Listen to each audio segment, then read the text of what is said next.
Hey guys, welcome to the KickBack FC. Thank you for joining us once again. Don't forget to like, subscribe, and share. So, welcome back to the KickBack FC, your go-to spot for unfiltered, real talk, all things soccer. Breaking down the biggest moments, hottest games, hottest takes, and everything you need to know to stay plugged into the world's game. We'll even tap into some other sports from time to time because if it's big in sports, we've got some thoughts on it. Whether this is your first time tuning in with us or you've been rocking with us from the jump, again, I just want to say thank you, thank you, thank you to all of our friends and supporters. Once again, I'm your host, Cornelius. I'm joined with Salam tonight. How you feeling, bro?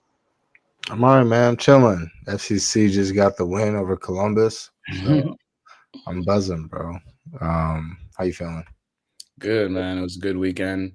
Um, just wanted to shout out my Cleveland Heights High Tigers. They did lose in the playoffs this past weekend to St. Ignatius, but earlier in the week they won their first round matchup. So good to the boys just to get, one playoff win under the belt. I know for the seniors it's bittersweet, but for all the underclassmen, this is kind of what the next level is for you freshmen and sophomores who've been out there and got a taste of varsity this year. This is the cream of the crop. St. Ignatius is one of the premier football schools in Ohio. So, if you want to get to that next level, you're going to have to see teams that play at this elite level. But just wanted to shout out my high school boys and say congrats on a great season.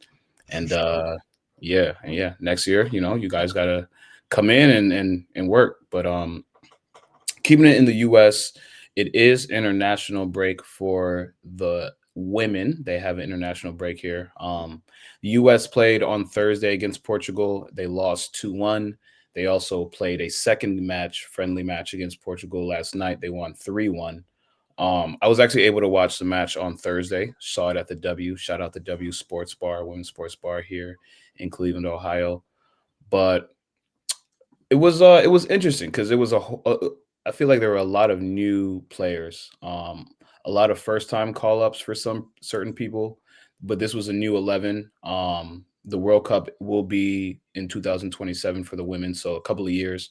But this is kind of I feel like there are a lot of players for the U.S. women's national team that are out that we are used to seeing some more familiar faces. Unfortunately, Trinity Rodman, the day she got her call up, got injured, so she wasn't featured in this camp, unfortunately. But got to see Alyssa Thompson, got to see Lindsay Heaps, got to see Lily Johannes as well. So it was good to see a lot of these players that have been playing overseas come over and still have that that spot in the national team. But lost against Portugal in the first game. I think they were just trying to figure each other out. Honestly, Alyssa Thompson didn't have the best game to me, but she's just such a dynamic player that you have to play her. And then in match two, which I didn't see, they won 3-1. So it seems like Emma Hayes is starting to tinker with this team and figure out what gets them clicking. But just wanted to say shout out to the U.S. women's national team. They have one more friendly against New Zealand here on Wednesday. So if you guys have not had a chance to see them play, there is a fresh young crop of players, but it was still a fun watch. This team is still good. They're still the second best team in the U.S. According to FIFA, just behind Spain. So whenever you see the U.S. women's team, they're going to have, they're going to put on a show. But just wanted to shout them out before, we move over to the MLS because it is playoff time. If you look down at our ticker right there, you can see the MLS scores.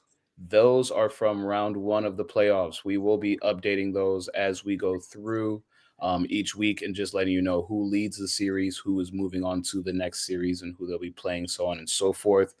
Unfortunately, Mike isn't here. I think he's ducking a little smoke because he definitely texted not too long ago in the group chat. But He's around. but yeah, man. So Salam, 1-0 win for FC Cincy. Kind of an ugly match.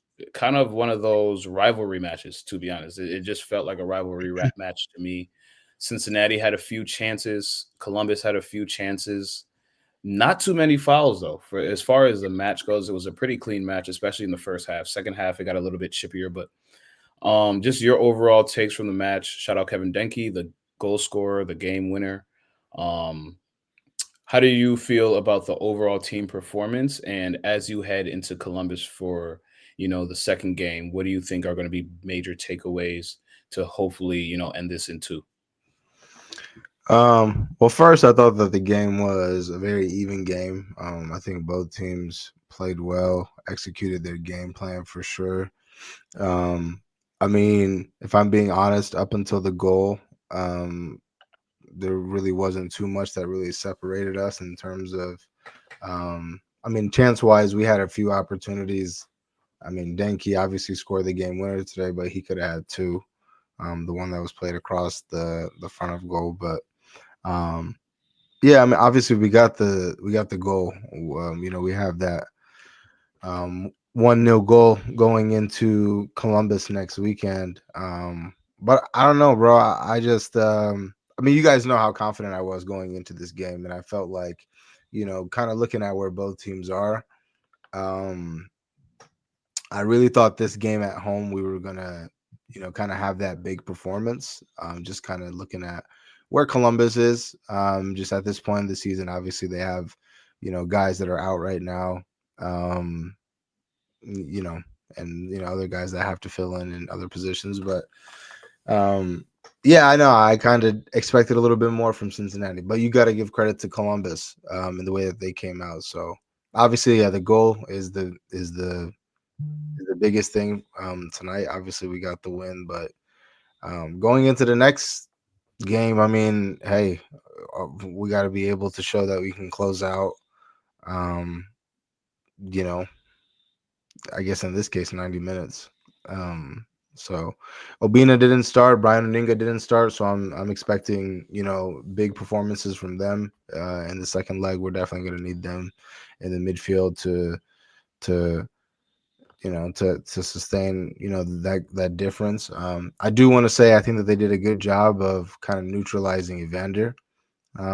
Obviously, he's a big component of what we do, especially in the attacking third. So again, credit to them. I felt like both teams really executed their game plan. Obviously we just kind of we created the chance that we did, and we scored the goal. But yeah, going into Columbus, I think we got to get a goal in the first half just to kind of get that confidence, and then just kind of see it out from there. But I just think that this team has too much firepower for us to be walking away from this matchup against this Columbus Crew team with a 1-0 lead. So, but shout out to them. Shout out to Pat Noonan. Shout out to the guys. Shout out to Denke, first playoff goal. And yeah, let's close it out in Columbus. Yeah. I feel like when I was watching Columbus, they honestly, I think they had a better first half than you guys. Max Arson had the chance that he could have, played the ball square and potentially Columbus would have scored in that first half, but he decided to shoot near post. Great save by Roman Celentano. Um, but I feel like you guys took advantage of that home field advantage. Yeah, for I sure. think it was massive here because I know we've all been to that Cincinnati stadium, and that crowd stays rocking for 90 minutes. And I feel like once you get those tired legs at the end, anything can happen. And even the goal itself, it was Columbus just couldn't clear the ball, and Denke gets it and he's able to convert. But I want to shout out Max Arston. I think he had a very good game. Even with the early yellow card, he was able to stay and play the full match. I think Nagby had a good game as well, but I think that Columbus needs to take more chances. They love to hold possession. They love to work the ball through Nagby, but even when they get into the attacking thirds, they're very comfortable with keeping the ball. But they need to be a little bit more aggressive. They need to be a little bit more creative. I think in order for them to win at home, they're going to have to take more chances because I don't think, even though since he has home field advantage, I don't know if they want to have a game three because in these rivalry type situations, anything could happen. You know what I'm saying? I think the announcers were saying in the last however many games where Cincinnati scores first, you guys have only won like 3 out of 9 of those matches or something like that. So even if you guys do go up and get a goal, if it's an early goal, you can always count on Columbus coming back. This time you guys scored in the 80th, 83rd minute, whatever it is. So there's only so much time Columbus had left. But even in that last 10 minutes, Columbus was a little threatening. They had a few chances. I feel like they should have done better with them, honestly. So with this, I think that you guys need to get an early goal and maybe get a second before Columbus can score. Because if Columbus can score, it's been their issue all year, but I feel like home field advantage is going to be, or whoever's at home is going to be to their advantage in this series. But 1-0, shout out to y'all. Y'all got the dub. You only need one more. It's the best of 3 series. So first to 2, and you guys move on. But I do want to touch on a few of the other matches because I didn't watch all of them, but I was able to take some notes. And so I do want to highlight some of the other MLS teams in the playoffs. I do want to talk about Vancouver because Vancouver looks great. Salam, you were even texting in the group chat. You said, hey, Sabi looks great in that Vancouver match. And although he didn't score, he probably could have had a hat trick just on his, on his missed chances or his almost goals. That Vancouver team with Mueller, he got a penalty goal, but it was still just an overall great team performance. We've been talking about it all year. This Vancouver team has a lot of firepower up front. They're going to be very tough to beat, especially when they get going. When they have momentum, it's really hard to not have them score. So I wrote down Vancouver's hooping. I think they'll win in 2. And then on FC Dallas, they just made a lot of mistakes in the back. And with you're playing a team like Vancouver, if you have a mistake, they're going to capitalize. So for me, I think FC Dallas is going to have to play stronger at home, but I think Vancouver wins this one in 2. I know you were talking about Sabi. You got anything else to say about that Vancouver team or Sabi? No, I just wanted to echo what you said. I think they have the perfect blend of that veteran leadership, but also young guys that are, wanting to essentially prove themselves, in a sense. So, but no, yeah, shout out to Sabi, shout out to Vancouver. This is my pick to come out of the Western Conference. I think that they'll be able to knock off San Diego if they end up causing panic. But Really? yeah, I feel like this is the top team from top to bottom. All season. Obviously, they didn't finish with the Golden Boot, and they didn't even finish with first place in the West. So sometimes I feel like it's very easy to kind of glance over the season that they've had. But nah, bro, this is they showed from day one like, yo, we're one of the best, if not the best team in the West. So respect. I do want to talk about Inter Miami. 3-1 win over Nashville. Messi got a brace, I believe. Notes I wrote down for Miami. Miami looks good. Messi looks on it. We just talked about it last week. He signed another 3-year extension. So he's in Miami for the long haul. This is his new home. Whether we like it or not, he's here to stay. Suarez also played very well, I thought. Suarez, I feel like, has found his groove this year. He had his ups and downs, especially in the beginning of the season. Suarez, there's always going to be something around him. If he's not in the media, then something might be up with him. But Nashville, I feel like they need more than just Hani Mukhtar. Hani Mukhtar had a very great goal to cut it to 3-1 to take away the clean sheet from Miami. But if it's just Hani with a moment of brilliance, Nashville isn't going to be able to, beat this Inter Miami team. This Inter Miami team right now is clicking. Messi is on it. Suarez is on it. And Rodrigo de Paul also looks very good. All the Argentina boys and the Barcelona, all the boys Messi brought over. I feel like this year they're more on a mission to go and win, at least go far in this tournament. I feel like last year they got knocked out a little early, and that sting is probably set with them a little bit, especially Messi. You know what I'm saying? He's a serial winner. I know his calm demeanor. You wouldn't think that he's like that, but this guy has won everything under the sun. I don't think he wants to stop now. So, Miami looks good. I think they also win in 2. Like I said, for Nashville to win at home, they're going to have to play at their very best. And I just haven't seen it yet. Yeah, we need a goal from Surge. You got to give us some. You scored all them goals throughout the regular season. Right. We need you now, fam. No, I agree. San Diego, we were just talking about them. I feel like that's a tricky one. I didn't watch the match, but I saw the highlights. And if you watch the highlights, this Portland team, they were down 2-1, and up until their red card in the second half, they had all the momentum. I feel like they need to be more clinical. I wrote down Portland looks good, but that red card killed their momentum. They need to be more clinical because they had all the chances in the second half up until that red card. But then I said, good win for San Diego on the flip side. They didn't have the most chances, but they made the most of their chances, and they were able to score 2 very good goals and just hold. Portland did bring the pressure on in the second half, but again, red cards are gonna hurt your team in the worst way, especially in the playoffs. And at the time that Portland got it, it was probably the worst time they could have gotten a red because a goal was coming in the next 5 minutes until that momentum killer. So we'll see. Good win for San Diego. Again, Portland, you got to go get one at home. Yeah, good luck, man. Yeah. But man, the most entertaining game was this. This will be the last game we talk about. Was this 2-2 match, Philly versus Chicago? Yeah, Philly goes up with 2 very, very good goals. Chicago comes back with a last minute, 95 minute or whatever, off a corner. The ball bounces around, it gets back, gets played, banger. Such a great hit by the captain of Chicago. But then it went to PKs, bro, and anything could happen in PKs. And it was a very exciting PK shootout.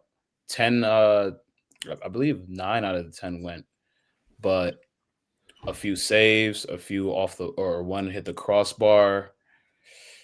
I think this Philly versus Chicago matchup is going to be a lot closer than anyone thinks. I do expect Philly to go through, but this Chicago team is a little tricky. Again, I believe they were the 9 seed. They were either the 8 or the 9 seed, so they won their wild card matchup to get into the playoffs. Whenever a team is, fighting with house money, they're just gonna run, run to the wall to the legs fall off at this point. So for me, I think the Chicago team could potentially upset. I don't want to say they will, but they could potentially upset, and I think it'll be massive, especially how we've been talking about this Philadelphia Union team. They've been flying all year, especially at the beginning of the year, but they looked touchable.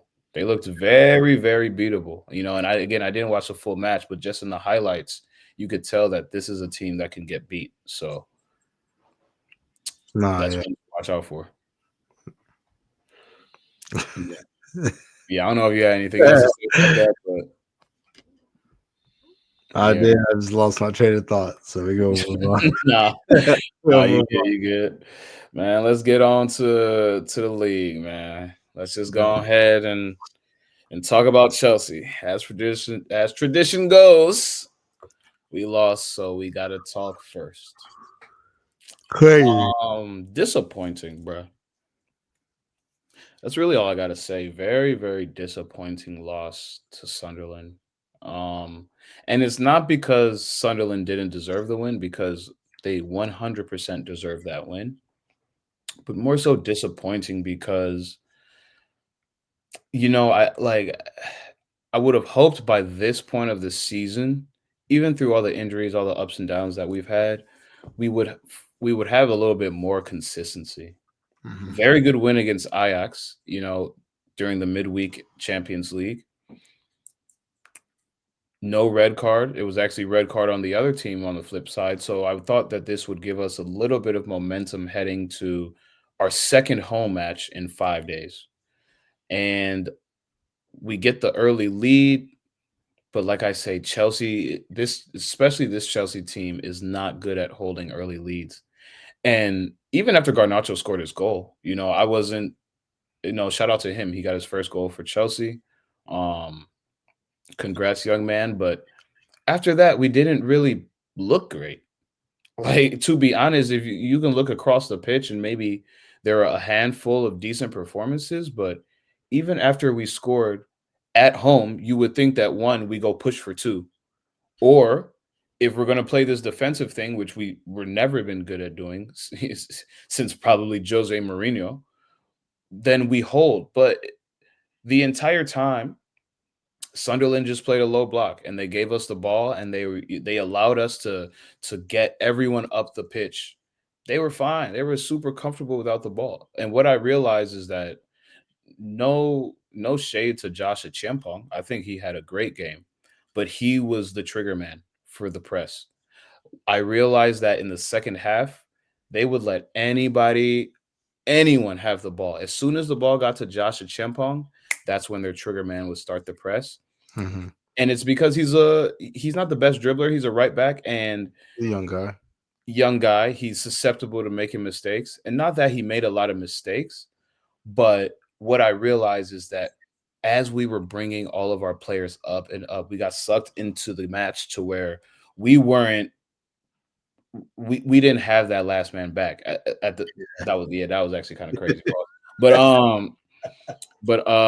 yeah, damn, I lost my train of thought now. but no, just in the match, we got so caught playing offense that we were susceptible for counters. And if you look at both of our goals that we conceded, it's because we didn't have that last man back. And I'm just now seeing the second one. It's just crazy. and I was gonna bring up the second goal because the second goal, man. Wow, that's terrible, bro. First and foremost, we get beat on the counter, which is fine. That happens. It's football. But we have two center backs back. Yeah. We have two. Both Tosin and Chalaba are in the box when the Brentford 9 receives the ball. Yeah. So first, Tosin. Not only does he allow him to turn, he's giving him the inside. If you look on where he's positioned, the easier place for the attacker to turn is inside. And what do you always say as a coach? Do not let them turn inside the box. If they have to turn, make sure it's towards the outside. Because why? Anything can happen if they're face to face on goal. So first and foremost, Tosin gives him the inside. And you can count, Salam, because I've counted multiple times. There are 5 Mississippis where Chalaba, I said it in the group chat, bro. He's staring at the ball like it's a bad thing across the club. Yeah, you get cold feet and you don't know what to do. Do you want to go talk to her or do you just want to stay back and keep it cool? Y'all already locked eyes, but now it's up to you to make the move. Yeah. You're staring at the ball, looking at Tosin, struggling with the defender. And not only do you not scan to see where the play is developing, you don't even make the decision to go double down. 5 Mississippi, fam. That's 1 Mississippi, 2 Mississippi, 3 Mississippi, 4 Mississippi, 5 Mississippi until the defender or the attacker is able to turn and play the ball. 5 Mississippi, fam. Yeah. So for me, that's not coaching. It's not coaching. Those are the defenders not being able to make a decision in the heat of the moment. And that has to and we have to bring that up, bro. Because yeah, there are other chances that I could talk about in the game. In the full 90 minutes, we didn't play our best. We didn't play our worst, but we didn't play our best by far. Yeah. But in a moment like that, it just is so frustrating because what is Maresca supposed to say there? You know what I'm saying? Like what is he supposed to say there? That's not coaching. There are certain times where as an athlete, you have to make a decision because that's just what the moment calls for. And we pissed down our legs, fam. We pissed down our legs. The moment was too big. And again, I can't dismiss this. Shout out to Sunderland. They played a great game. They played a low block even after we scored a goal, and they picked their chances well. And the 2 goals they scored were clinical. Mm-hmm. They were great goals. So I can't go ahead and say we played bad, but we didn't, we deserve the win, because we didn't deserve the win. We truly didn't. And for me, when you look at the table, everyone deserves to be where they are. Everyone deserves to be where they are. And again, shout out to Sunderland and shout out to Burnley. I know we're not going to probably talk about Burnley, but for both of those newly promoted teams to get wins this weekend and in great fashion, you know that we said it last year. I know I said it at the end of last year when we did our our recap episode. But the league, it's tough, man. From the first team on the table to maybe not Wolves or or West Ham because Right.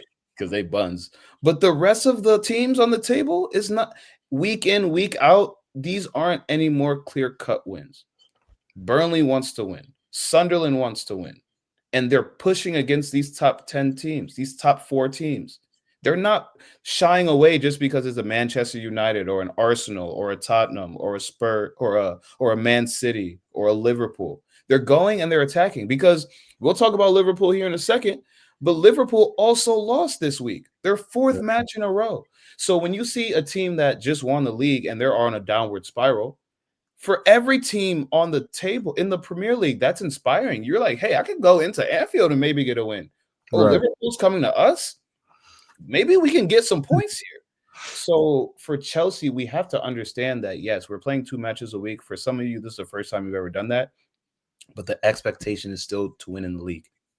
The expectation is to not drop points at home to newly promoted teams. Newly promoted teams, bro, I expect 3 points every time. I don't care how good a form they're in. As Chelsea Football Club, we have to go in with that mindset. And for me, it was just lost on the players this week. I don't know if it was a little fatigue because of Ajax, but they were at home. So for me, it's just no excuse. I know I'm a little long-winded, but it's frustrating, bro. I want to see consistency because all of the good we did last year, it's over. We have to go do it again. Yeah. The Club World Cup, all the fanfare and accolades. Cool. That's done though. Let's go do it again. No one's scared of Chelsea right now. No one's scared of Chelsea. And that's an issue for me. When you come to the bridge, it shouldn't be sweet. And people are coming into the bridge and they're taking advantage of us. And that has to stop, bro. That's all I got. Yeah, I feel like you shouldn't have. I wouldn't say you guys did enough to win the game, but I think I sometimes you can look at it and say today wasn't our day. Maybe a draw is a fair result, but I think for you guys to lose that game is really like a blow because like I said, like if it was just one of those days where it's like, okay, we're just gonna have to settle for the point today. It's like, okay, so be it. We can learn from this. We can move on. But the loss, it's like, oh wow.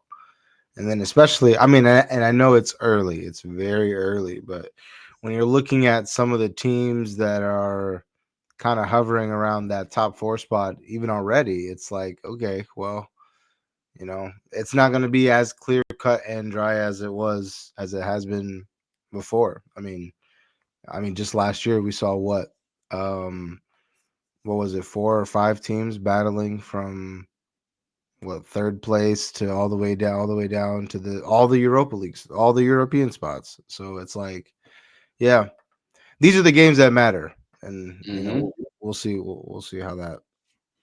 Yeah, man. Just to look at the table right now, if you look at the top 6, top 7 points or spots, Arsenal first place, 22 points. Bournemouth second place, 18 points. Tottenham third place, 17 points. Sunderland 4th place, 17 points. Man City 5th place, 16 points, and Man United 6th place with 16 points. Yeah. So again, man, like this top 4 looks so nasty to me because why is Sunderland and Bournemouth up there? But you have to look at what they've been doing this season, and they've been putting together performances. Great matches from Bournemouth, great matches from Sunderland, and some massive wins. You feel me? So it's like, okay, I know it's way too early, but we're a fourth of the season through. We're 9 matches in, 10 matches in. We play 38 matches. So, bro, it's time to start figuring it out. Like Maresca, I'm looking at you, fam. It's time to start figuring it out because it's not cute anymore. You've had a year and you had a great first year, but we expect you to build on that. And so these losses at home, they're not acceptable for me at all. They're not acceptable. Another team that is looking very unacceptable right now, Liverpool. Looking Yeah, very unacceptable right now. And there's really no excuse for them either. Like yeah, this ain't where I'm gonna hold my tongue, man. This is 4 in a row. We can call it a blip, sure, but I mean, this yeah. isn't just the league. They're losing in Europe too. It's they're losing on all fronts. And Salah had a great goal. It was good to see him score because I feel like he needs some sort of confidence back. But how much confidence can you get when you're still losing these matches? And that's where Liverpool, I feel like, has to figure it out. I don't know if you have much on Liverpool right now, but 3-2 No, loss to Brentford. I was gonna say it's interesting because you look at Liverpool right now, and uh, I think what I see a lot is Slot getting the blame. At least that's like what I hear from what I see just like online and whatnot. But I don't know, man. Some of these new signings, just quite frankly, just haven't been, what they are. Um, for Florian Wirtz, I mean, obviously, like I don't. I understand he's still relatively like a young guy. It's a new league, so yes, there is that settling in process. I can also see and recognize that he's also in a tough position as well too, because, well, the best player, Salah, and we talked about this last week. It's like we're kind of in limbo here with him because it's there's a group that don't want to acknowledge that he's kind of past his prime, and then there's another group that's like, well, he kind of always starts like this and then he kicks on, but it's like I don't know, man. So he's in a tough spot. Kirk has, I don't know. I know that he scored over the weekend, but it's like that goal doesn't like Yeah, it cover up doesn't his move. like performances, which is crazy though, man, because this guy last year they talked about him as being one of the left backs in the Premier League. And now it's like you come over here and it's I don't know, man. Lights too bright. I don't know. Jeremy Frimpong, like you like I heard again. yeah, he's hurt again. And it's like with him, I mean, it's like, keeping you on the field is obviously like an issue. And then I don't know, man. Obviously, Isak, just got there, hasn't had really, a proper Premier League preseason, so that's a thing. But no, I mean, they're in a weird spot. I don't know if you saw the quotes that um Arne Slot came out essentially having, just him and I wouldn't say him and Eddie Howe had a back and forth, but I'm sorry, Slot essentially said like was talking about Isak and how he hasn't had like a proper preseason, and they're essentially like But don't that's on him, no. I'm not. yeah And no, no, yeah no, but I'll let you get to. I'll let you land. he was saying like, and don't quote me on this, but he was essentially saying like Isak hasn't had a proper Isak hasn't had a proper preseason, and there's also different expectations of playing for like a bigger club, like when you're coming from a smaller club and bigger club. And he kind of said that, so he was kind of taking a shot at Newcastle. But I don't know if you had heard those quotes or not. But No, I didn't. And I feel like Slot has to say that, but at the same time, why are you saying that, bro? Because I look at the whole Isak saga, and it's funny you say that because that's what it's actually what my recap's about. You look at the whole Isak saga, and that's all on him. yeah, He and I think we talked about this before already earlier this year, but Liverpool made it known they either wanted they wanted Isak for he was first priority, and if they couldn't get Isak, then Ekatike was their backup plan. They made that clear all summer, and Isak was quiet. He ain't say none. And yeah, so as we near the end of the summer window, they go and they say, "All right, well, bro, like y'all put you put his price tag way high. We're not doing that. We'll go yeah, get Ekatike for 70 or 80 or whatever they got him for." And then after the fact, Isak comes out of nowhere is like, "Oh, no, no, no. I'm going to force a move. I'm not going to play for Newcastle ever again. I want to go to." And it's like, bro. So for me, sure, Baby Slot has to say that to protect his player or whatever, but I ain't looking at that like, no, bro. Like I saw what happened this summer, and this is on Isak. He's not clicking. It doesn't look great, and Ekatike is balling out. So for me, it's like you got to play the hot hand. So until Isak gets his legs back, starts to find that confidence, Ekatike is a starter for me, and that's tough, but that's just the way it is. It's just this Liverpool team doesn't look great, and I think there's internal stuff that's going on right now. They just spent a bag, and they've never spent this bag before. I feel like some of the old school Liverpool, like long time, it's definitely some contention in there. Yeah, it's great that they won their league last year, but then they went and they spent all this money and it's not working out. So there's something going on. You know what I'm saying? We probably won't know what it is, but Salah's going, he's plateauing, if not getting on the decline a little bit. This whole striker situation, Kirkez and Frimpong aren't working out / injured. You know what I'm saying? It's just a lot with that Liverpool team right now. So yeah. I mean, we'll see. It's a long season. Hopefully Isak comes back. But I think this time, like, away, actually might be good for him. He can kind of just, because it's already like a tough position, like they're losing games now, and it's like, sometimes it's good to just kind of just sit on the sidelines and, kind of get yourself right first. No, I feel you. I definitely feel you on that. I want to talk about y'all, man. Yeah, what's up, man? Y'all gonna have Buddy cut his hair, or y'all gonna Yeah, you said that earlier. And shout out to, I believe his Instagram or Twitter handle is the United Strand, STRAND, like strands of hair. Okay. There's for those of you who aren't aware, there's a Manchester United fan who lives in the UK, who lives in England, and he decided at the beginning of the season that he would not cut his hair. Or no, I think it was actually the beginning of last season at some point, because he's like almost 300 days in at this point. But he said he wouldn't cut his hair until United won 5 matches in a row. Currently at 3 matches in a row, riding high. Massive win against Liverpool last week, and then this week, another huge win. I think this was definitely the best United win I've seen in a little bit. 4-2. But Mbeumo looked good. Shout out Cunha. He got his first goal. Casemiro looked great. And I've been on here talking about Uncle Cass. He needs to give it up, but it looks like he put some work on his cardio and his physio this year, because he looks the part.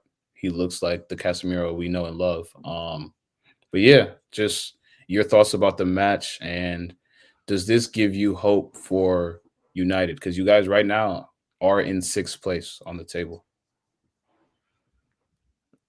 I mean, yeah, I think that it definitely. I mean, it does give us a chance. I think. I predicted in our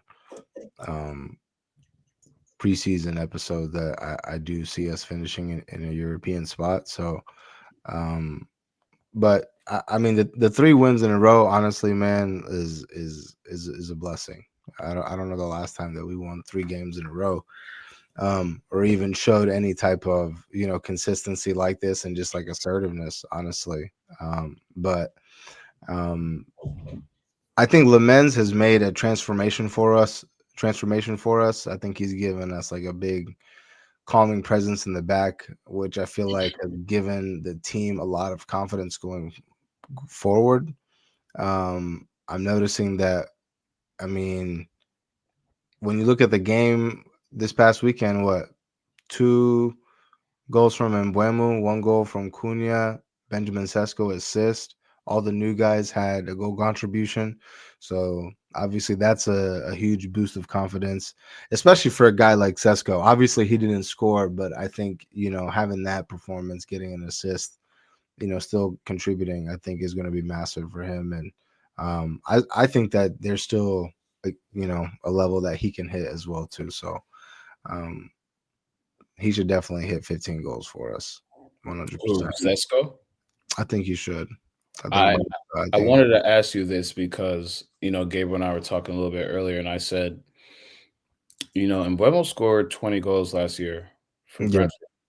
I wanted to ask you, how many goals do you think he could score this year for y'all, just in the league? Embuemo? Because I personally think he'll be your leading goal scorer. You talking about Embuemo? Yeah, BM. Yeah. I mean, Embuemo could get. Yeah, I mean, I would say him too. I would say he could definitely get 16, 17 goals for us.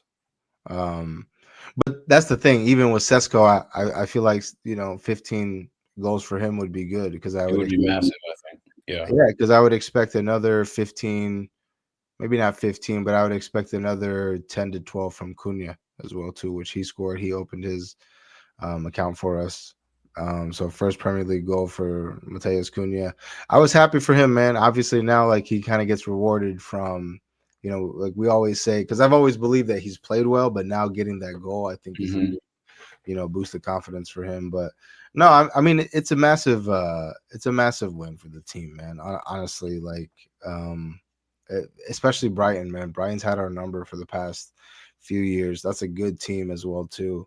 And for us to, I would say, control the game for large parts of it. I mean, obviously, you guys know where I am with the manager. I was surprised you ain't start that way. I don't want to necessarily. Oh yeah, hammer him out, but I forgot. But even though like I am kind of where I am with the manager, like I'm still gonna get behind the team and obviously support the team. So I'm happy that we're winning. But even in this, I'm still seeing things that I'm not liking, and that's the fact that when it comes to you making decisions and you being the manager, like you just, I don't know, substitutions wise, I feel like you killed us versus Brighton. Obviously, we won 4-2, but like we were up 3-0. How does that game get to 3-2? No, I agree. Because of the substitutions that you made. They come in, you make all these subs all at one time.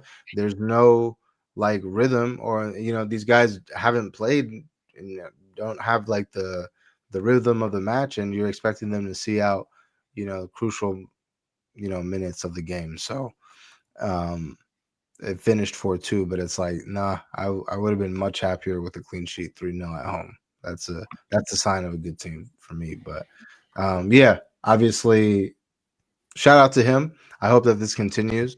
But yeah, we need as much points as we can if we're going to get any of those European spots. So you still hammer him out? Absolutely. Absolutely. Yeah, I was thinking about this today.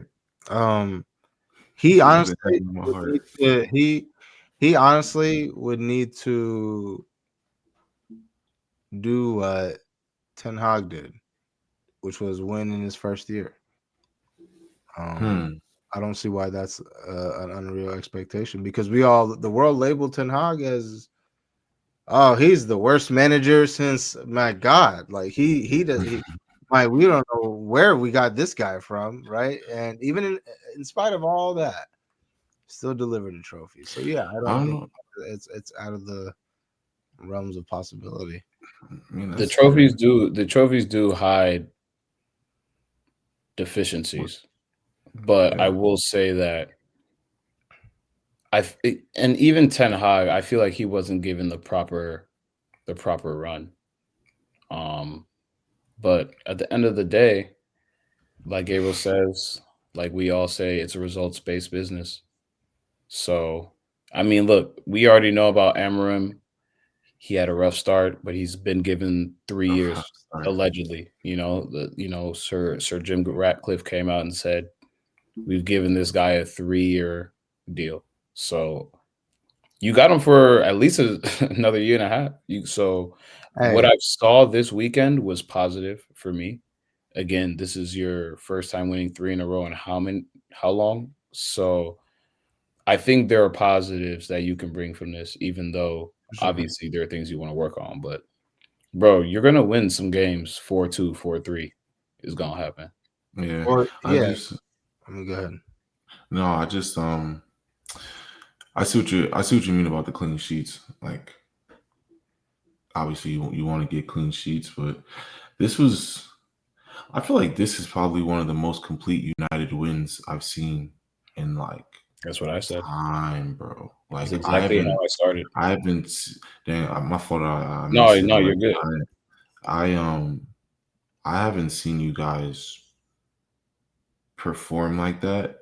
And not only have I not seen you perform like that, but then also be able to get the result as well and put the goals. Like, when's the last time you guys scored 4 goals, bro?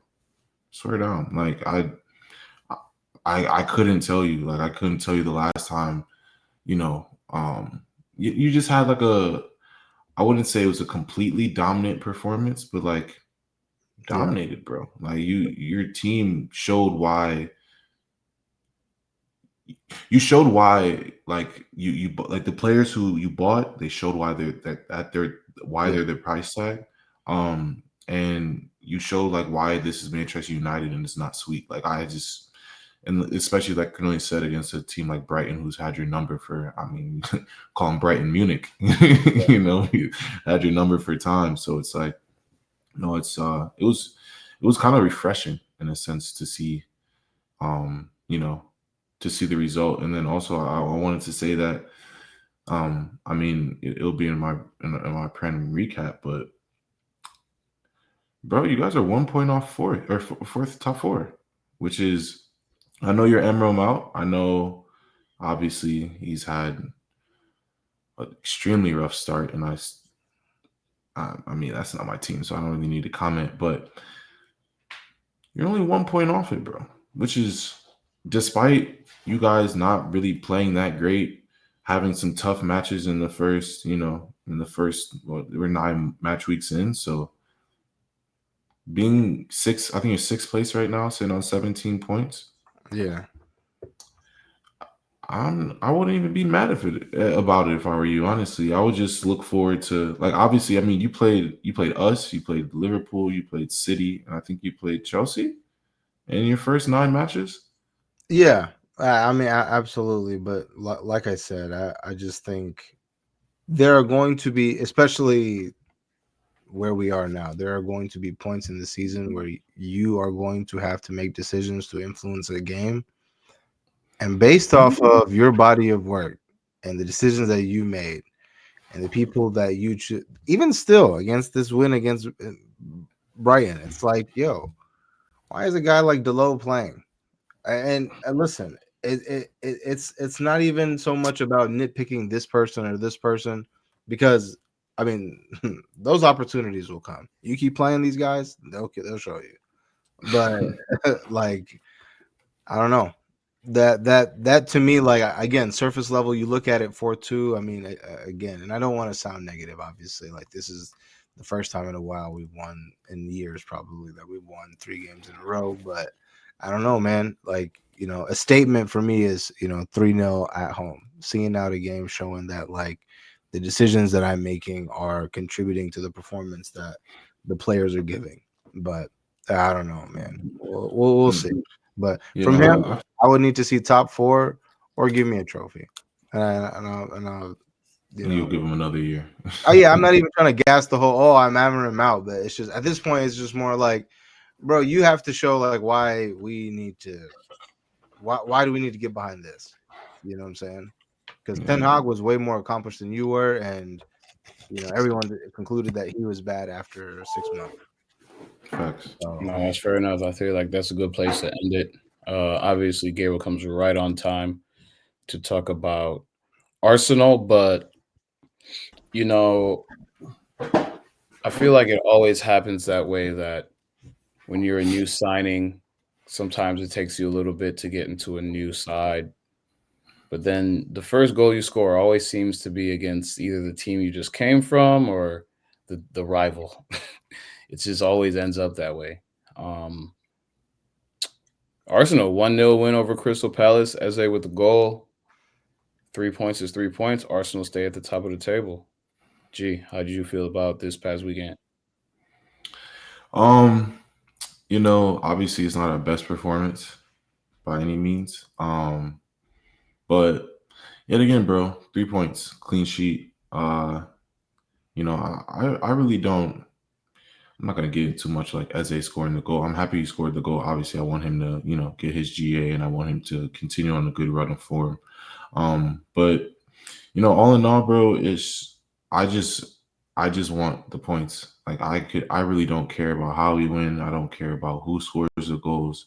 I mean, some of that does play a factor, but at the end of the day, bro, I want Gabriel can score the rest of our goals for the rest of the season. As long as we have 3 points, bro. As long as we have 3 points at the end of the match, it's really all I care about. And yes, it does matter on how we get them, but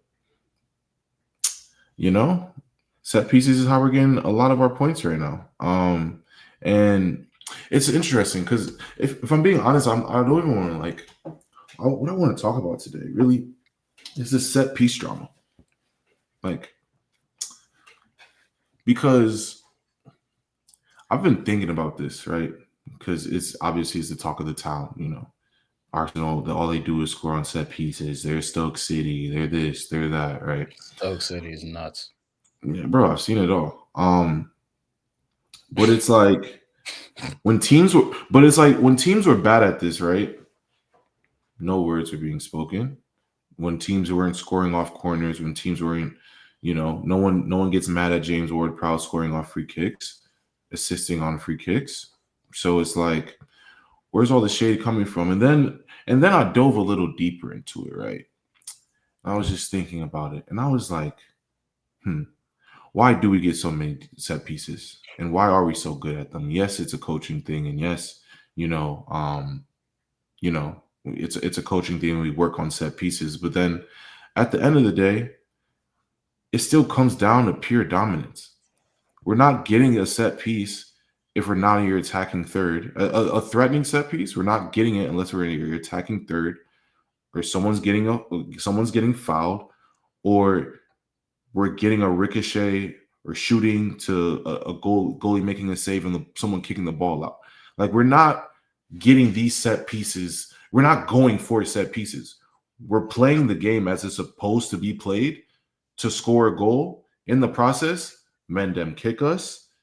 We try to get a cross in. It ricochets off them. It goes out. The keeper makes a save. We get a corner. So what do you want us to do? If we're dominating games 75% possession, we have the ball for 75% of 90 minutes, bro. And for that 75%, you could probably say 60 to 65% is in your attacking third, pinned in. So it's like every team is playing a low block against us. Almost every team plays a low block. They sit 11 behind the ball, break us down. Can we always break a team down? No. It's not. It's tough. It's not always possible. But there's another way when we keep getting chances and your keeper might have an amazing day. Your defenders are playing well. They're blocking shots. They're blocking crosses, denying crosses. This is just another way for us to get goals. So I really have no animosity is the wrong word. I really don't care about the set piece noise and, if Arsenal were in scoring set pieces, this is what the table will look like, bro. Where are these stats coming from? Like, this is only an Arsenal thing. Like, if this wasn't true, then they would be here. Like, bro, come on, man. It's actually ridiculous. So it's like, and it's not like we can't score open play goals. We can. We scored open play against Liverpool, or not against Liverpool, against City. We scored open play against. Who we played recently? I think it was Fulham. No, Fulham, we got 2 set pieces. But, bro, hey, like I said, I don't care where the goals come from. If from a cross, from a set piece, you can't sorry to cut you off, but to your point, you can't discredit the way somebody scores a goal, because just this week there was a long throw-in that ended up being a goal. Teams utilize their long does it all the time. You know what I'm saying? Like, the position. Yeah, go ahead. No, that's what I was saying. I was just saying you can't discredit away team score goals. Like, I feel like it's just banter that you see online, but it is.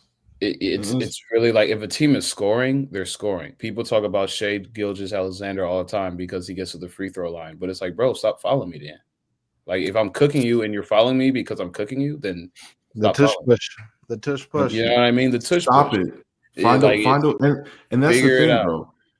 Figure Where it are out. where are set pieces going? Someone tell me. If someone calls a foul In as the a set box. piece, whether it's in your defensive third or your attacking third or your defensive third, a set piece is a set piece. Where are corners going? They're not going anywhere.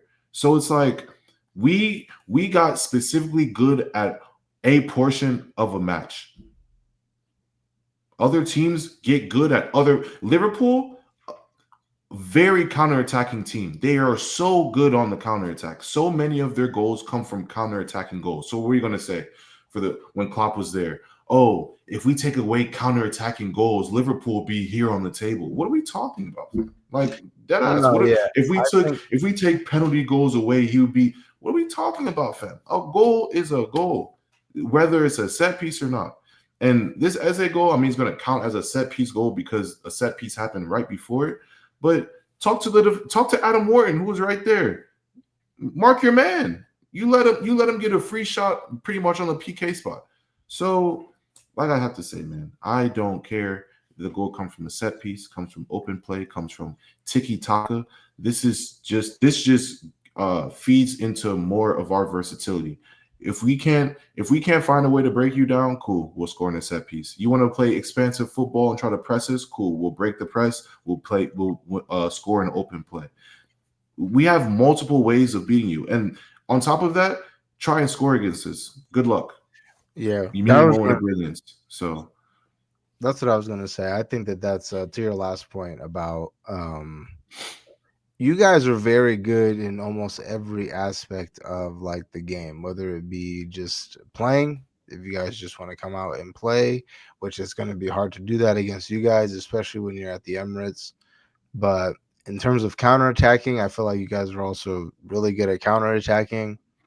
And then the set pieces. I mean, it's like I said, every aspect of the game, you guys, tend to dominate, all portions of the game. So it's even teams like City when I saw them play you guys, it's like, well, there's like a pragmatic approach to this. They're not coming into this as they used to and being like, yo, you guys have to play our game.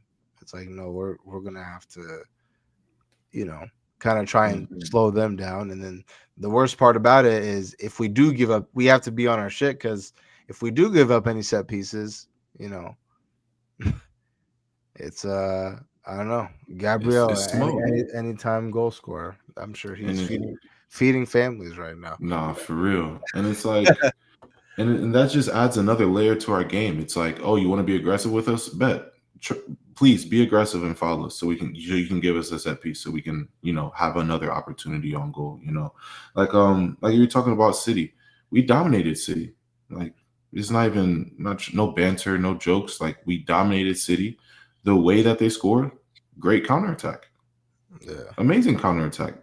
But we dominated, bro. Like we absolutely dominated. Talking about open play goal, we scored an open play goal for that match too. So it's like, yeah, man, I'm not feeding into any of this banter, bro. It is acting as if like set pieces is our identity. Like, bro, we still play amazing football. We still defend very, very well. We dominate each phase of the game for almost 90 minutes every match. Like, you guys can say, I'm not talking about you guys, but the listeners out there, the guys who want to stay out the banter, you guys can talk about this all season. I just want the trophy, bro. Simple as that. So, like I said, man, and this Crystal Palace side is good, bro. They're very, very good. This is coming off of 2 trophies last year. I think they're in like the top 7, I think, right now. I think tied on points for like 5th or 6th place. This is a very, very good, a flying Crystal Palace team, if I'm being completely honest. So, I mean, are they 10th right now? Okay, they dropped a little bit. They had a couple of tough results, but I'm just happy to get the win. I know it's a little bit tough for Eze, just playing against his old club, but bro, 1-0, we get the goal, we move, clean sheet once again. was lovely, bro. I really, like I said, I don't have many complaints or many things to say when I go into matches, bro. The lineup is what I want the lineup to be. Martinelli starting was different, but switch up the lineup, give guys minutes. He's been playing a little decent. Mascara is playing well. Saliba might have another knock. Gabriel had a knock. He still played and this is also the thing. Not only are we performing like this at this level on a consistent basis, we haven't been healthy all season. I know a lot of teams have other injuries too, but bro, we've been missing key players all year since the beginning, bro. Since the beginning of the season. You feel me? Gabriel's been dealing with knocks. Saliba's been dealing with knocks. What's the name? Marino, Hincapi, like Kai Havertz. We haven't even seen him. Gabriel Jesus is about to come back. Odegaard. Saka was sick. I'm surprised he even played this weekend. So it's like, it doesn't matter what player you put in what position, bro. We have the depth now, and like you said, there are no excuses for us. I believe that there are no excuses. But hey, 3 points, we move. I love it. Yeah. And I look forward to 3 more points this upcoming week. Well, Champions League, and then 3 more points on the weekend. It's a good place to end Arsenal. I know we wanted to talk about City, but I'm an audible on that because I don't want to talk about City. They lost. They're some bums. I want to talk about Spurs because they're in the top 4, a quarter of the way through the season. And I don't think I think we all knew that Thomas Frank was going to turn this team up because we saw what he did with Brentford for the last 5 years or so in the league. And we know that with the players that he had at Brentford, he was able to make them a real formidable side. And now he has players. You know what I mean? He has players over at Spurs. Van der Ven got a brace. Actually, all of Spurs' goals this past weekend were off headers. And so for me, I want to talk about them a little bit because I know we don't really give them much credit, but I feel like we need to start looking at them a little bit differently now that they have Thomas Frank, because talk about a team that's flying. This team looks decent. They look more than decent. They're in Champions League as well, not doing so great, but they look good. I mean, just in the league, they look very, very good. And just like I said about Chelsea, you have 2 jobs. Your first job is to win in the league, and your second job is to win in Europe. And this team, they're taking they're keeping the main thing, and they're doing what they're supposed to do in the league. How do y'all feel about Spurs as opponents? But how do you think Thomas Frank has done so far, 9 matches in?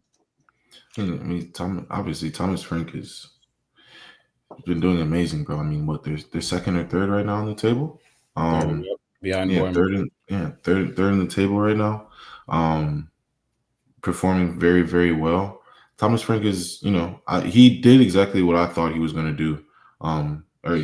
He's doing what he did at Brentford. He has a style of play. He implemented it. The guys bought in, and you can see that the way they're performing now. My issue with this Spurs team it's been my issue. I mean, not the only issue, but been one of my main talking points over the past couple of years. They're still top heavy, bro. They're still extremely top heavy. They're not. I don't think they got more depth though with this. I think, the 100%. They got more depth, absolutely. But I still think they're top heavy, and I still think that they don't have. Like I said, if Van der Ven goes out, this team is completely different. And every season, he's been out for at least a couple months. Madison out. It's a different squad. And I know Kudus has helped kind of in a bit kind of take the load off his shoulders as far as like creativity. But it's still like, I don't know. I don't have a whole lot of faith in this Spurs team. One, because I think they're Spurs, but then also 2 is just they're top heavy, and I think if the guy goes down, this is a completely different side, and I don't think they have enough depth to keep them performing at this level, pretty much. And maybe they'll have an injury-free season. I mean, they've had a couple injuries, but maybe their main guys will stay healthy all season, and then it won't be like that. But over the past couple of years, that's just not what I've seen, and I still don't think that they have the squad depth to deal with us, to deal with City, to deal with Liverpool. Like I still don't think they have that, and I still don't think they have that kill in them. Personally, great match over the weekend. Everton's been flying 3-0 win away from home, so great for them. But at the end of the day, I still don't think this is a side that I think they'll be fighting for top four for sure. I think they have like actually a great shot at getting top four this year. I won't even lie. But I don't. I like what I like what they're doing over there. They're doing a good job. I would say that Thomas Frank is doing a fine job, and we'll see what happens. Winter's coming. This is my favorite time of the year. Winter's coming, and once winter hits and that weather starts to get cold, we'll start to see who continues to perform like this and who won't. They say trophies are won in the wintertime, so I'm just looking forward to once November hits, daylight savings hits. It's going to be a different. It's going to be a different energy in the Prem. That rain was already coming down this past weekend. It's about to get nasty out there in the UK. Yeah. Mm-hmm. No, yeah, he's done a good job, but with the start that they've had, that is a good point. Like winter is coming, so I think with them, the biggest thing that I'm looking at right now is these attackers that you brought on, Xavi Simons and Kolo Muani. Over the course of these next few weeks, especially going into December, it's like you guys have to kick on because, to your point, Gabriel, if they lose someone like, for me, it's like their back five, man. I think that back five is a solid back five. Even if you lose, like Jet Spence has had a good year. Pedro Porro has had a good year. Romero and Van der Ven, you don't have anybody that's going to replace them. Mm-hmm. Same with the keeper.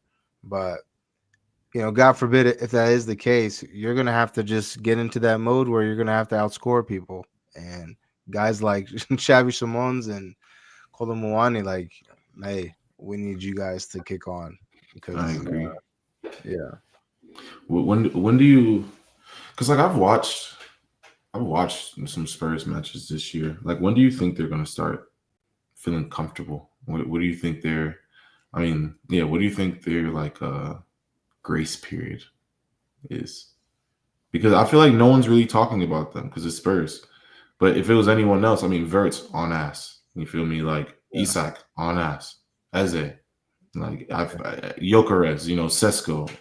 I feel but the thing is for me, so I've watched them a little bit, and the thing for me is they're getting the most out of Richarlison, and I feel like he's one of those players where we've seen him in spells where when he's not scoring, he's just non-existent on the pitch. And if you look, he hasn't really been scoring that much, but you feel his presence. Like this is like Thomas Frank has found a way for him to be happy at all times. He's starting, bro. He's just always involved. And I think when you can have a player like him be always at a 7 or an 8 out of 10, even if he's not scoring goals, that's dangerous, bro. Because we like to poke fun at Richarlison, but that is a player. And once he starts scoring, he don't stop. So for me, I feel like that's one of the things that I've seen with this team that's had them in a little bit of a different space this year. Like Richarlison looks great. I can agree with that because I think that's just a Thomas Frank effect. Like he knows how to get a lot out of his strikers. You saw it with Lisa, you saw it with Mbuemo, you saw it with Ivan Toney when he was there. Yep. He definitely knows how to get the most out of his 9 because I feel like he's from the championship, and in the championship, I don't know if a lot of our community watches the championship, but bro, if you don't have a strong striker who can hold the ball up and do what he needs to do, you're cooked, bro. Like, you're cooked in the championship. So I think he knows how to get the most out of, especially now he has I don't want to say like better players, but I say a better overall squad.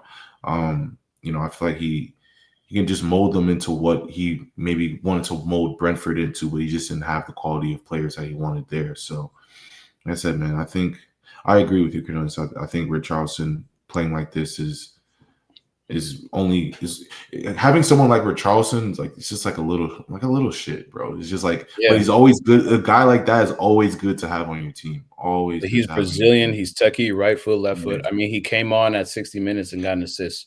Like, he's one of those players where if he can be, like, that's what I'm saying. Like, whether he starts or not, if he can be on just a 7 out of 10, bro, you have a player in him, because he's gonna annoy the hell out of whoever the center backs are. And they probably gonna get a yellow just for messing around with him too much. You know what I mean? It's just, he's one of those players that can really be super dynamic.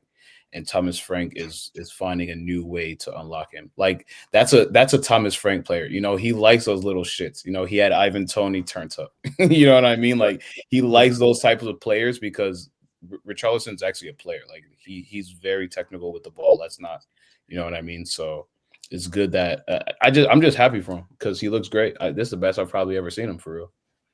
I mean, yeah. So I think with them, to answer your question, Gabriel, I think January is probably a good time where you could probably judge this team, because then at that point, end of January, they'll be done with all their group stage games. You know, that depth is an issue, and again, like, if you can go deep in Champions League, obviously it just depends on who you're matched up with, but yeah, I feel like by January we should know if this team is like a contender or not for top 4. Fair enough. Real quick before we get into our predictions. A Clásico is this weekend. 2-1 to Real Madrid. This Madrid team look all right this year, man. 27 points on top of the table. I believe Barca has 22 points. Jude and Mbappe got their goals. I know that it was funny, because this past international break, I watched a lot of the England coach interviews with Thomas Tuchel, and because it's the British media, they, you know, almost every second question, every third question was about Jude Bellingham. We see you didn't bring up Jude Bellingham. Why isn't he here? Blah, this, that, and the third. And, you know, he kept it real candid. I think we talked about this a few weeks ago. He said, you know, for the most part, you know, Jude's coming off injury, and I brought on the same players that I brought from the last camp, because we did really well in that camp. And I think because of that, they all deserve to be at this camp. And it's not to say that Jude Bellingham isn't in my plans, but I want to see him play more. And I have to give the players that put in the work and you know, showed me that they could work together. It's all about the vibes, and it's all about the connection of the players on the team. It's not about always who's the best player or whatever. You know, he kept it real German. He was very candid, but he also was a little mysterious, because we all know it's Jude Bellingham. But I feel like that's exactly what he needed to say to Jude, because this Real Madrid team looks very good right now. Mbappe is scoring at a crazy clip. Jude Bellingham's coming off this injury. He's scoring, he's assisting, he's looking great. You know, this Barcelona team, they've looked good, but they were able to lock down Yamal. I don't know if you guys were able to see El Clásico, but I did watch the match with Desi and Gerard. They locked down Yamal for the most part. And Fermin Lopez, shout out to him. He's got the goal. He's been on a tear recently. I think he just got a hat trick. I think it was in Champions League. So Fermin looks great, but this Real Madrid team looks serious again. And I feel like they needed a year for Vinny and Mbappe to click, but they look like friends now. I think obviously Madrid being at home definitely played a part in them getting this dub. I think that 12th man and the fans really helped them this match. But yeah, I mean, they did a great job. They did a great job.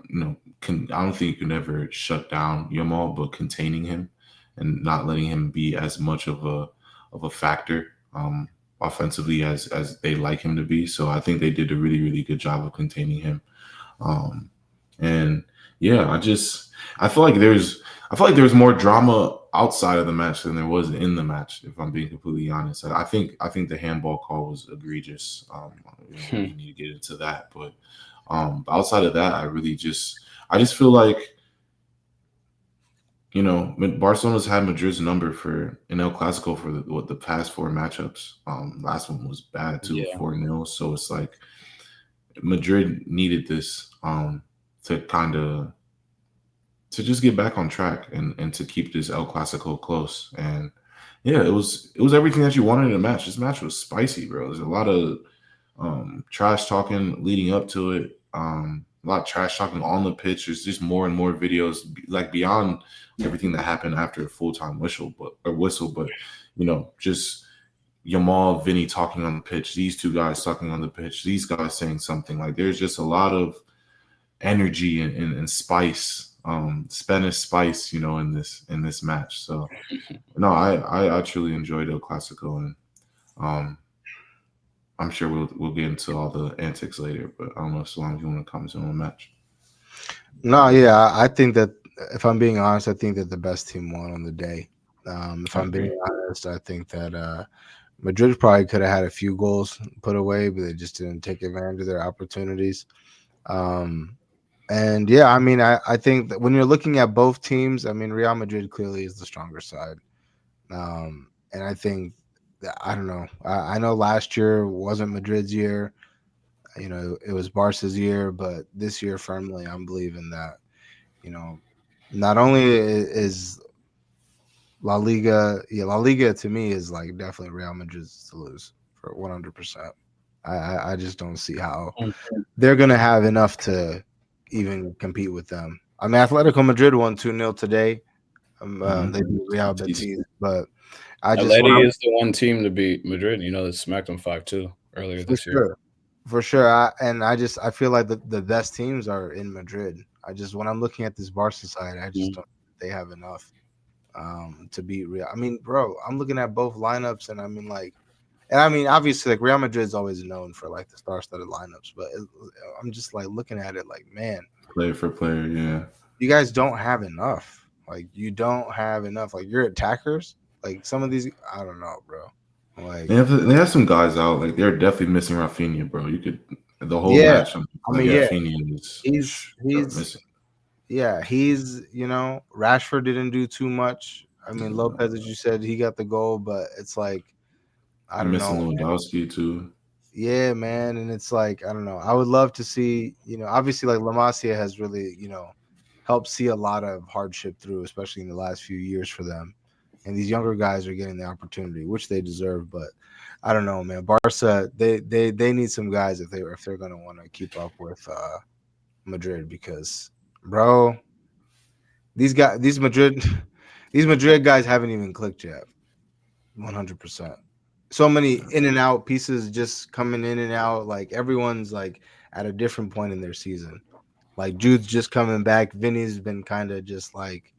He hasn't been bad, but he hasn't been good. But Mbappe's been scoring every game. And it's like Camavinga low-key, I mean, an exceptional season. Arda Güler, exceptional season. Rodrigo doesn't even play. Fede had the armband last match for the Clásico. Yeah. And I was just like, wow. And one surprise I was surprised to see was, I don't know if y'all remember, but the Gonzalo Garcia, the striker that they had in the Club World Cup. So confused when I saw him. He hasn't played at all this season.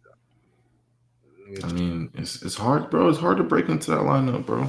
Seriously. Yeah, you just said Rodrigo's not even getting minutes, bro. Talk about Endrick leaving too in January. Endrick loan. Arda Güler had to wait a couple years, went on a couple loans before he got his shot, and now he's getting but he's also still like 19 though. Like Arda is still like a kid. But he needed a manager that like kind of like Xabi Alonso that like kind of him. Yeah, who can kind of see the creativity. Don Carlo, I was telling y'all, bro, like last year, like Real Madrid, that wasn't a team, bro. It wasn't. They didn't have no tactic. I'm sure they had tactics, but it was just like, all right, guys, just go out there and just, But no, Alonso is definitely good for them. How do y'all feel about the antics after the matches? All the talking, all the fights, pushing matches, shoving matches. Good, we're back. I like it, bro. El Clásicos. Hey, do you remember El Clásicos back in like the late 2000s, bro? Like to like 2008 to 2015. They Like were not just like rocking with each other. 2004. Do you remember what was going on, fam? Because I was Messi, Ronaldo, bro. Sergio Sergio Busquets, Ramos, Xavi, Iniesta. Ronaldo, Dani Alves. I mean, you had real rats, bro. Like Yeah. real schemy guys on the pitch, and you could get away with a little bit more back then. You know what I mean? Now there's VAR and everything else, but bro, I remember when El Clásico was El Clásico because one, it was the only game because it wasn't like we had all the games. So like Madrid is playing Barcelona on BN Sport. We're all going to be tuned in at 12:30. Like, you know what I'm saying? Like that's just what it was. So yeah, I think we're getting back to we really don't like y'all no more. You know what I mean? And I feel like it's getting to the place now where, like you said, Salam, and like you said, Gabriel, Madrid's known for having the stars. Barca is always La Masia, but then even when they don't look good, they somehow win the league like they did last year. You know, they get like a Yamal superstar. So yeah, I think it's getting back to, and even like this game was 2-1. It was chippy the entire time. Like it was a good match. Like Gabriel said, it had everything. So I'm glad it's back. I'm really glad it's back. We need more of this. I mean, there was a lot of talk going into the game, obviously. Like I know stuff like with the Ballon d'Or, obviously like Vinny was kind of upset that he didn't or wasn't considered, and Yamal ultimately, you know, came up short against Ousmane Dembele. But I mean, there was some talk that I was seeing that was going on about that. I don't know. I hate to see like two black guys like that kind of going at it like that. But in a sense, I do appreciate the competitive spirit, I would say. I guess that's just me speaking in my big age now. Father I don't know. Salah. I just didn't like how like Vinny snapped and like he just like ran after the dude, and it's just kind of like y'all not about to. Y'all not. No, I feel like Yamal was like, "Come on, let's go to the tunnel." Like I feel like, yeah, bro. But it's just kind of like I don't know. You did all that. You knew damn well they weren't about to let you go. You just, I get it. No, ain't nobody about to squabble. You gotta feel and this ain't the first time Vinny been like that, bro. We know who he is, bro. He like that. He's a high. He was on 10 since he got pulled off in 70 minutes. Yeah, he likes to be in the scene. He wants. Yeah, for sure. You know what I'm saying? I'm here. Yeah, I'm here. Yeah, I get it. No, but I think do you guys feel like it's lost its aura a little bit, or do you feel like we're getting that back? Because the past few years, I think both. I think both. I think it did lose its aura for a little bit, but we're starting to get it back. Like when Messi left, Ronaldo left, I kind of was just like, yeah, right. It wasn't the same. And also I just felt like after you know two of the, I mean, arguably the best players ever to ever do it, you know, when they both left, like obviously it's a huge loss, but I also feel like there's just really no big name to kind of like, oh, there's this guy who's on the team, right? There's this guy on Madrid, or this guy at least on Barca. Like it really wasn't that. And then now, you know, Vinny, you have Mbappe, you have Yamal.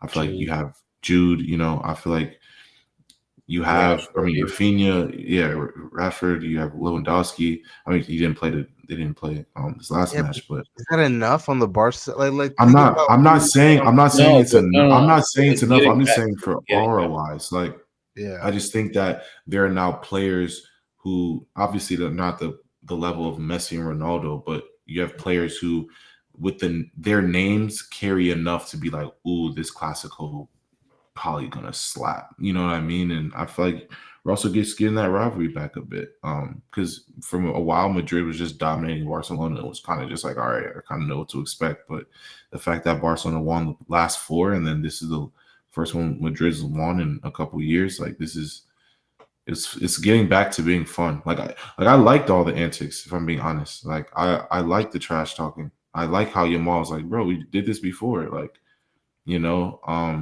and like I know some people had some things to say about like, oh, you know, Yamal does too much talking, he's too overconfident, this and that, blah blah blah. Like, what is he supposed to be? He's not supposed to be confident. He's not supposed to talk shit. Like he's not. I don't understand. Come on, we're all gassing the guy up, regardless of his age. Like he's that good. He's earned the right to be able to talk a little bit. I know he's still young, but bro, it's a group. We're all playing the same match. We're on the same pitch. We all deserve to be here. So it's like, I don't. The only thing I necessarily say I didn't like about it was like the Spanish teammates going at it. If that makes sense, like Carvajal talking to Yamal after the match. Like I don't know. I felt like that could have been done a little bit differently because not only is Carvajal like 40, he's talking to an 18-year-old, but it's like your teammates on the national team too. So it's like, I understand. You're not on the same squad right now, but I feel like certain situations, especially with players who play on the same national team, I feel like that can be discussed, behind closed doors. Hey, I ain't like this. Hey, this, that, because at the end of the day, in a couple of months, you guys are going to be playing together in the World Cup. So, I hear you, but there's always been that Catalan little like the. Like 100%. Barcelona has always been that little Catalan, little arrogance, and Madrid has always felt indifferent towards that. So I hear you, but I think they figure it out for the national team. I mean, Carvajal was saying he was just talking shit though, and he lost the game. I think it's which I respect. Barca Madrid rivalry. I think they figure it out for the national team. I mean, no, 100%. I don't think this is going to affect their chemistry going into it. But there are some things where it's just like, you need to like, especially I look at Carvajal like, bro, like you're pushing 40, dog. Like, is he 40? He might be. I think he's like 39, 40. They play on the same side too, so I'm overlapping. This is building chemistry for them. You feel me? So it's like, I mean, I don't know. I really want to look up how old Carvajal is because he really might be 39, 40. Oh, he's 33. Yes, he's not even that old, but still, you're 15 years older, man. It's like, but I feel him though, because regardless of how old I am or how young I am, I'm talking that talk too, and I'm definitely walking that walk. And I don't blame anybody who's talking. Like I love the antics, I love the competitiveness, and I love that. It's okay for guys to not like each other. There's nothing wrong with that. No one you don't like everyone in the world. I don't like everyone in the world. There's nothing wrong with having our differences as long as there's some mutual respect. But no, I'm with all of it. So I feel that. No, that's good. Yeah, man. Just another good El Clásico, and I think we are getting that feeling back. I think the aura is coming back a little bit. Again, we have stars now, budding stars and real stars. So it was fun to watch. But yeah, we could talk about our locks, but I think this is the first week where we all didn't go as planned. This was not a great lock week. But it's okay. We can't be perfect and we can't be perfect all the time. We will take an L here and there. But the proof is in the pudding, guys. The proof is in the pudding. We've won a lot more than we've lost. So if you've been betting with us, don't forget to subscribe to our Patreon because that's where all the picks are and will be for the end of time. So keep rocking with us. Keep subscribing to our Patreon. Keep coming to get our locks because they usually are locks. This week just happened to be, a little bit of an off week, but next week we're gonna bounce back next week. Hey, what do you say? Last night took an L, but tonight I bounced back. Yeah, it's gonna be one of those. GRG week, get right week. GRG week for sure. So. All right, who do you see prediction wise? You don't have Europe so long, so you only got one match. I got one match. I'll go last. You got it. We see. I think we see Slavia Prague in Champions League. Slavia Prague. I don't know. Do we have champions this week? We don't have champions. I thought it was domestic. I thought it was like Carabao and. Yeah, we have Carabao. Oh, you're right. Sorry. We see Brighton Munich actually this Wednesday. I had the weeks messed up. So yeah, we see Brighton Munich, Carabao Cup. I would love to see some other guys start. Maybe get like see Nwaneri start or something like that. But yeah, no, I expect 3 points. I expect to move forward in this tournament. Like I said, I've said this on the pod before. I want to take care of home. I want to dominate home. I want to win this cup. Simple as that. Obviously, it's not the only cup that I want to win, but I do want to make it deep into this tournament and end up in the final. So I think we'll beat Bayern Munich, and then Burnley away on the weekend.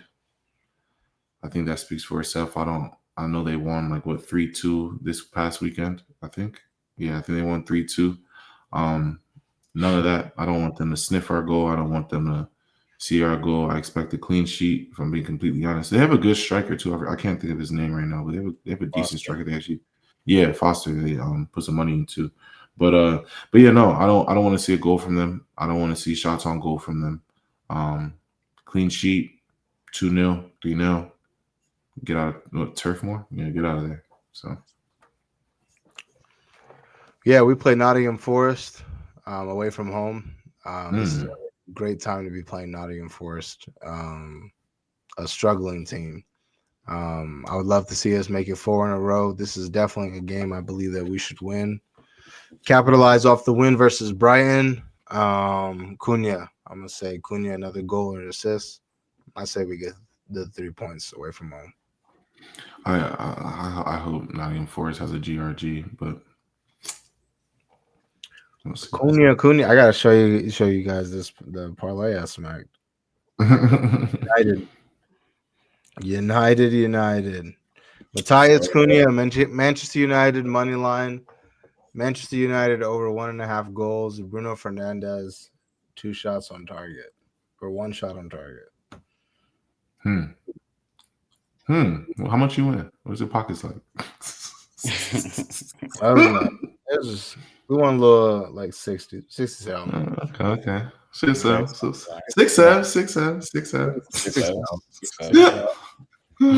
Yeah, I'd be tapped in with the kids. 6-7. I still don't know what it means. I swear down. I still don't know. It means nothing. Apparently, it's just. They don't say anything. They just go like this. 6-7. It's just like it's just like 6-7. Yeah, bro. I'm low-key rocking. I'm not gonna lie, low-key like it. It's stupid, bro. So stupid. Oh man! First goal I score this season, I might just. The kids are the future, bro. Yeah. Chelsea, we see Wolves at Molineux for Carabao. Oh wow! Hopefully a GRG for us. I think that needs GRG. Yeah, I'm calling GRG. Okay. I'm calling GRG. This needs to be a win. Just get confidence back. I think we just need momentum throughout this year, especially with Cole Palmer being out again.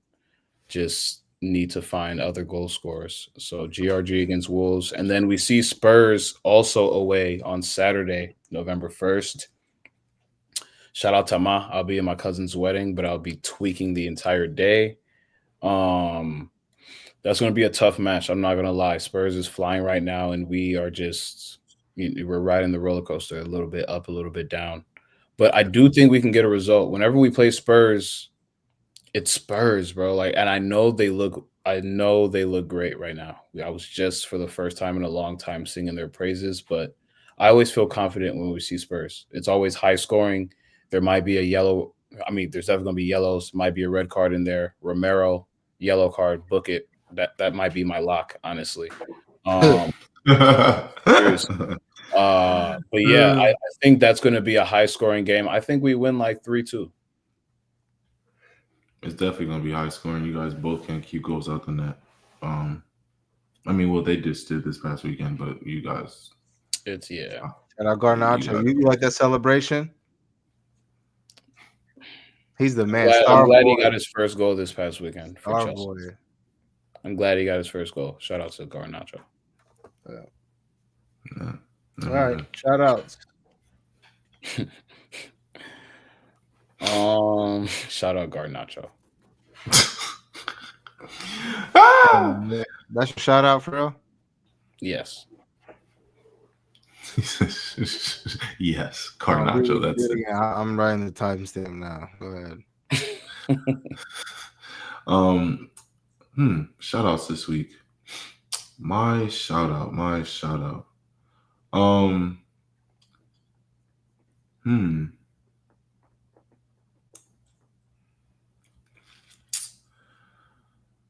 Well, I truly just want to give a shout out to Arsenal's defense first and foremost. Just immaculate, bro. Just week after week, clean sheet after clean sheet. David Raya has a part to play in that as well. But I think some stat came out that said like we've gone 100 consecutive games without having like 3 goals scored against us or something like that. Like some weird stat, but love it, love it. So big shout out to our defensive unit. And then shout out Eze, man. I know this weekend wasn't easy for him. I know he wanted to celebrate but couldn't. Still had a little celebration, but he's back home. Happy he was able to score against his old club, get us through. And I'm really just happy and just excited to see kind of how his role develops over the next, 6 months ish. Because he hasn't even really, I feel like we haven't even really seen him that much for real. Like he's been there, he's been performing, he's provided some GA, but like he's not fully integrated yet. He's not really, I don't feel like he's really that comfortable yet. And I'm just excited to see, in the next few months when I see the player that I've been seeing over the past couple of years, I'm like, oh yeah, we're here. So shout out to them, man. Shout out to the squad. Gang. What's up? My shout out is gonna go to my first one. My first shout out is gonna go to Matthias de Ligt. I think that over the past few weeks, obviously, we've had we won 3 games in a row now. This is the first time in a while, and I think that people are now starting to kind of peep, what I've been saying for a while, and that's, he's had an exceptional season for us. He's been solid for us. I mean, damn near. I mean, I know like when he came last year, wasn't the best situation, but I thought he established himself as our best center back. So I'm glad that he's getting the applause now. And then my second one is going to go to Brian Mbuemo. 2 goals against Brighton. I mean, bro, the money was worth it. 100%. He's looking like our go-to person offensively. Always looking to make something happen. He's decisive. And like I said, man, with him and Cunha, I think obviously I was excited about them coming and what they were going to bring as players, but on the field. But man, the character and the belief, I feel like has also just been really huge for us. Especially as we go through this transition. So shout out to him, man. 100%. I actually just saw this. I do want to give a shout out to Thiago Silva's son. Iago got called up to his first England squad, U15s. Yeah. So, shout out to him. Yes, sir. Shout out Kevin Denke. Kevin Denke goal tonight versus the Columbus Crew. Got us the 1-0 aggregate lead on on our in-state rivals going into Columbus on Saturday. So shout out to him, man. Could have had 2, but I'm glad you got your first. I'm not gonna lie, bro. I think that's going extra time after the second leg. Or you're about to see a defensive masterclass over the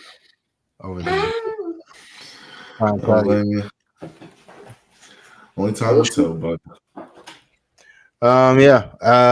Good episode, guys. Mike, get well soon.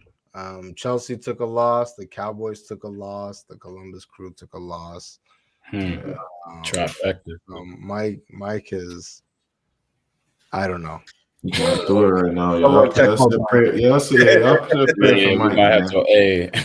Pray for in the comments for Mike, man. Yeah, man. Oh. Prayer hands. Everyone dropped their prayer hands. Yeah. No, but appreciate everybody for tuning in. Always appreciate you guys' continued support, and thank you for joining us on the Kickback.